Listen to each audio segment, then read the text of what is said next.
So coming up, in the street and getting into music, what was your education as far as learning the business? Because I feel like a lot of creators, America, Jamaica, whatever, they talented, but they don't understand the business. And it's a music Yeah, business. A lot of people get taken advantage of, get robbed. They don't have that. yeah. So how did you learn the business? What's your Well, we paid a lot, you know. You have to pay to learn. Sometimes you have to even get burned to learn. So I got burned to learn. So bad contract? all of them stuff. We've been through all of that. Most of us been through that, especially we from the 90s. Because today now, we are more aware because we have internet and we have YouTube and we have Google and we Google all these information. Back in the days, we never had access to those. And people never used to try to edify artists about the business part. They groom you to be a good artist, but not to be the businessman behind the artist. So I signed bad contract before. I lost some of my publishing, all those things. But when I was coming up, I aware that all of that was gonna happen. But what I thought that I just wanna boss. Despite what they took or take from me after I burst, they can't take back me from the world. So it's just like I'm gonna pay an extra due or extra fee. So I pay a little extra percentage to get my break. But I wasn't worried about that because I know I was gonna make it and I was gonna stay. So I will recoup back all they took away from me one day. So it was really a rocky road. You understand? A lot of people mess up, never pay their dues, they never pay what rightfully mine. And I started to learn it. So is when I started to manage myself. Because when I just came out, my first real management team was Pection. And that's with specialists. Shabba Rankin, Patra, Mad Cobra, Rich Stevens. Yeah, that was the same management team that I went under. And I wasn't getting the attention that I felt I should get. And then the contract, as you say, was twisted. It had recording, publishing, management, everything tied up in one contract like a Bible. The contract was thick like this. You understand? Yeah, they're going to do that so nobody's going to read it all. And then it even had power of attorney in it. Oh, wow. So that was a big breach. Wow. You understand? Yeah. And then no, I never had an independent lawyer. They sent me to the company's lawyer. Yeah. So that was their lawyer, not my lawyer. So he was on their behalf. And all of that was forbidden. That was prohibited. Yeah. So I got out the contract easily. Yeah. So I left the company.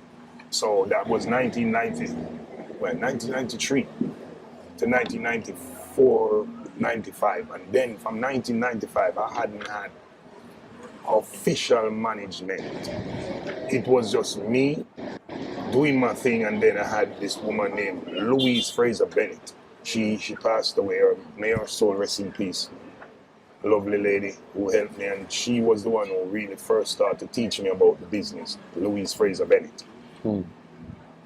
So it was me independently managing myself and have people working for me as management, people who were more experienced than me, but I never had a manager.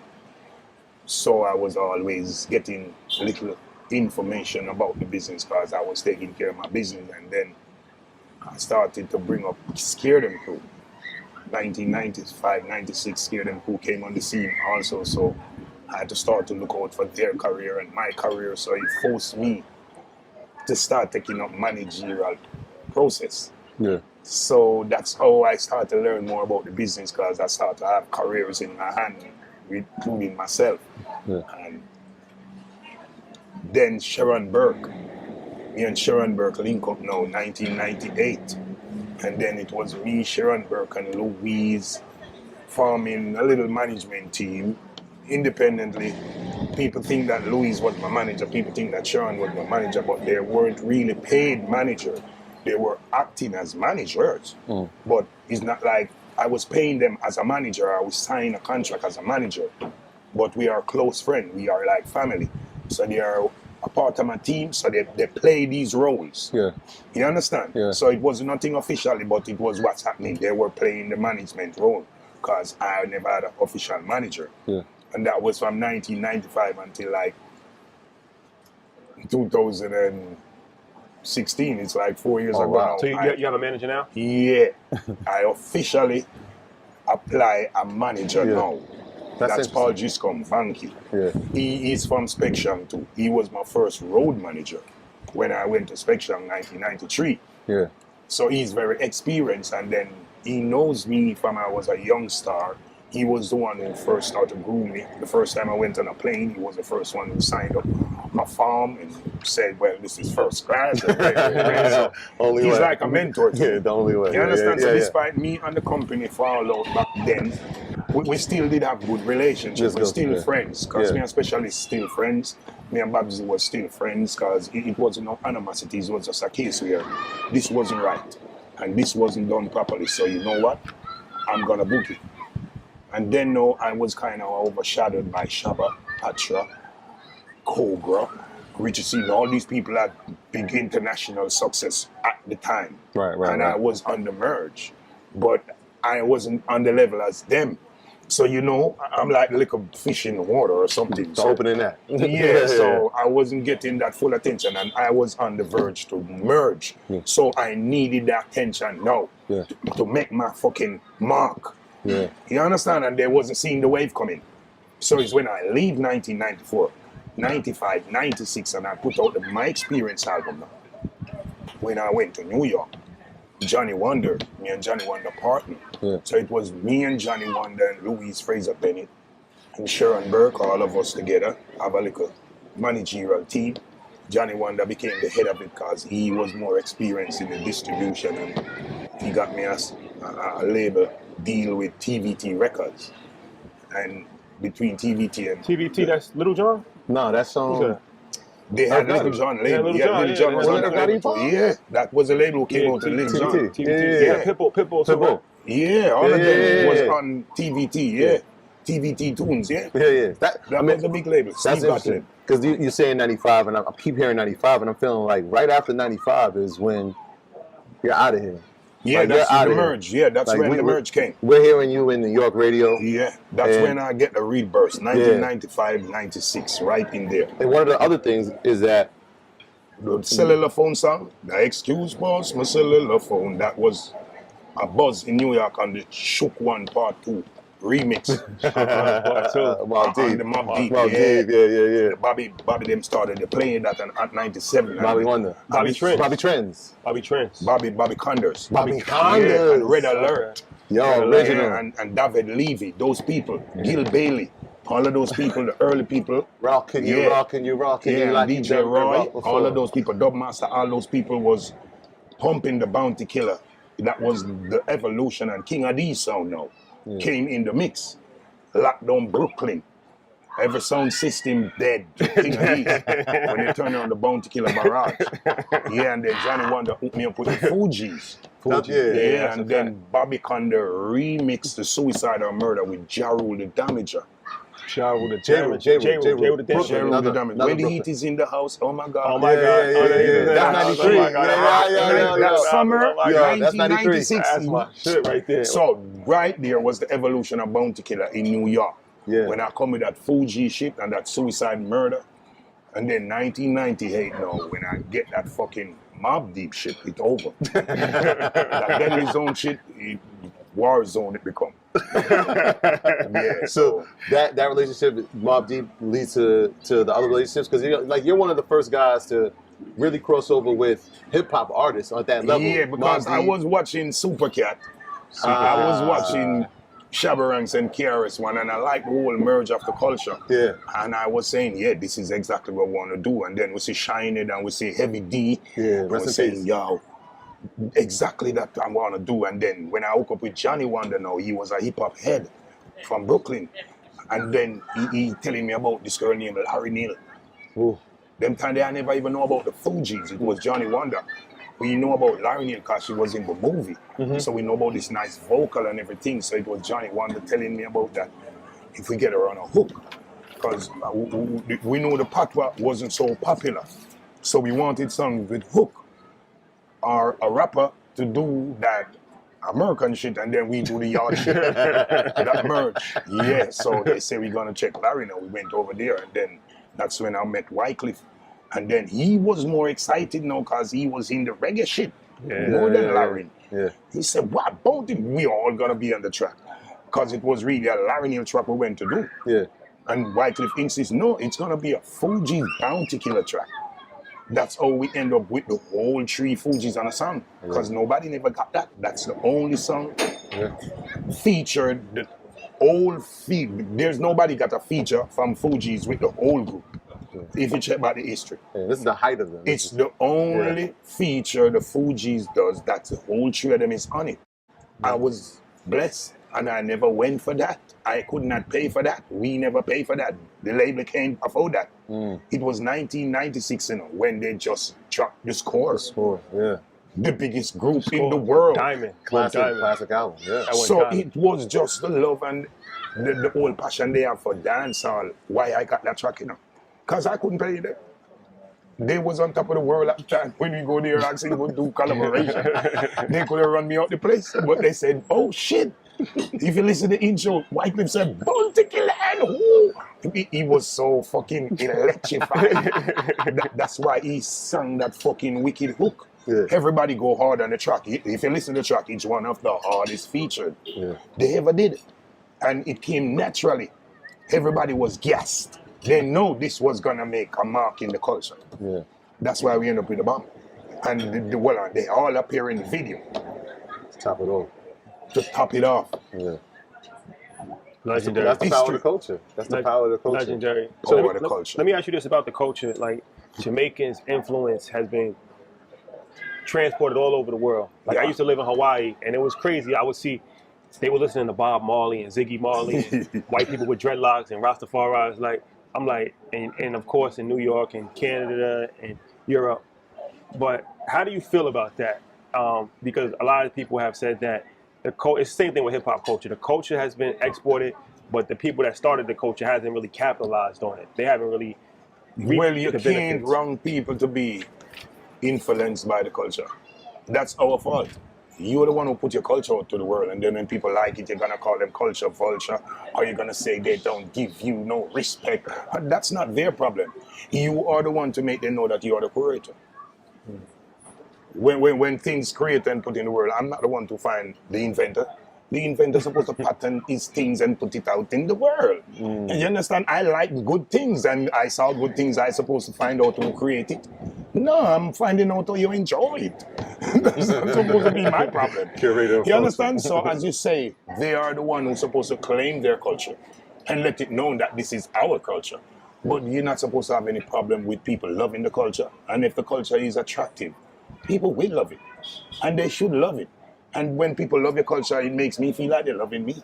I don't know about nobody else. Yeah. When I see people loving Jamaican culture, I feel like they're loving a part of me. So it makes me feel acceptable and feel loved. So I love it. I have no problem with it. I want the culture to be sold all over the world. So I'm going to go back to the music for a second, because we're talking about culture and crossing cultures. 2002, you do the song with No Doubt. Yeah. Hey Baby. That's my biggest record of the career. A Grammy Award.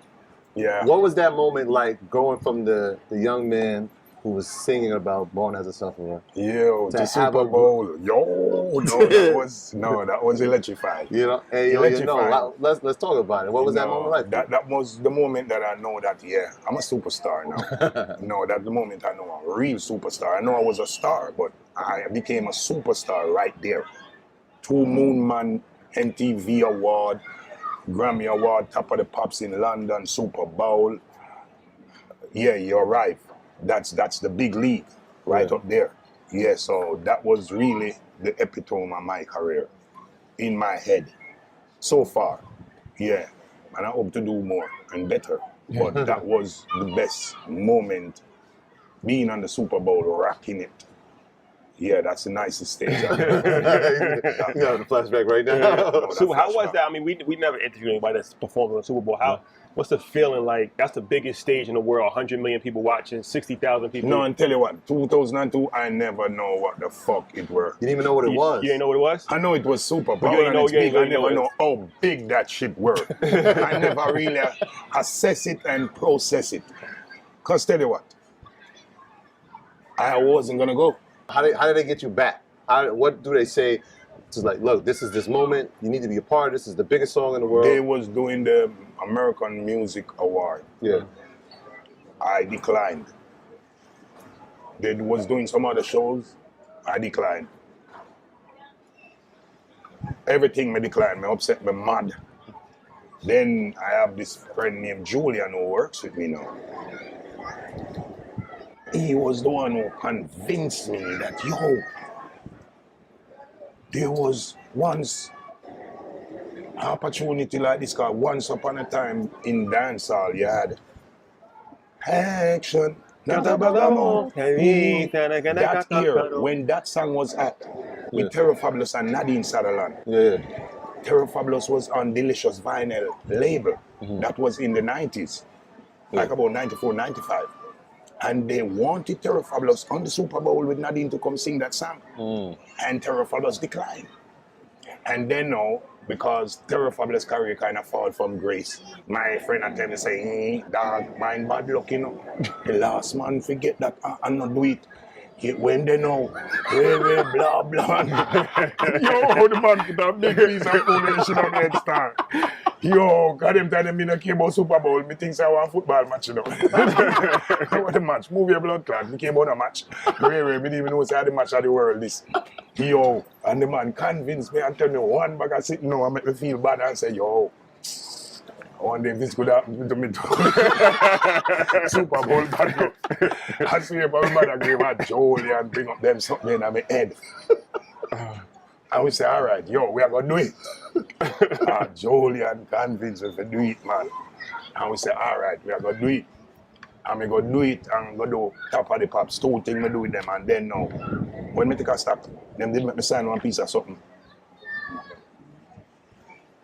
When we look, it turned 2 page.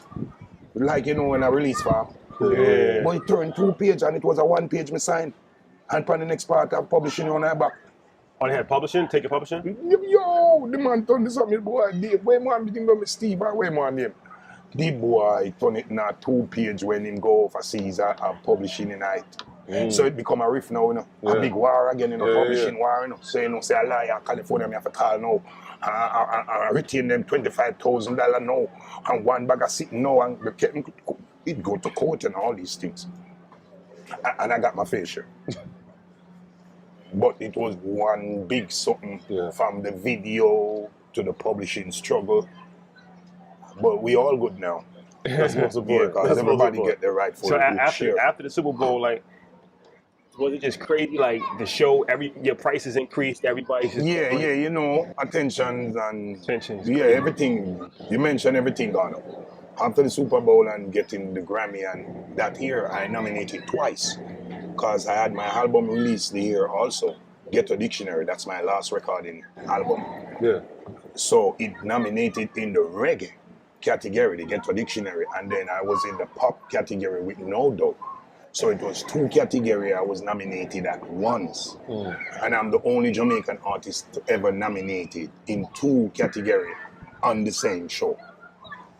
So I won with No Doubt in the pop category and I lost to Lee Scratch Perry in the reggae.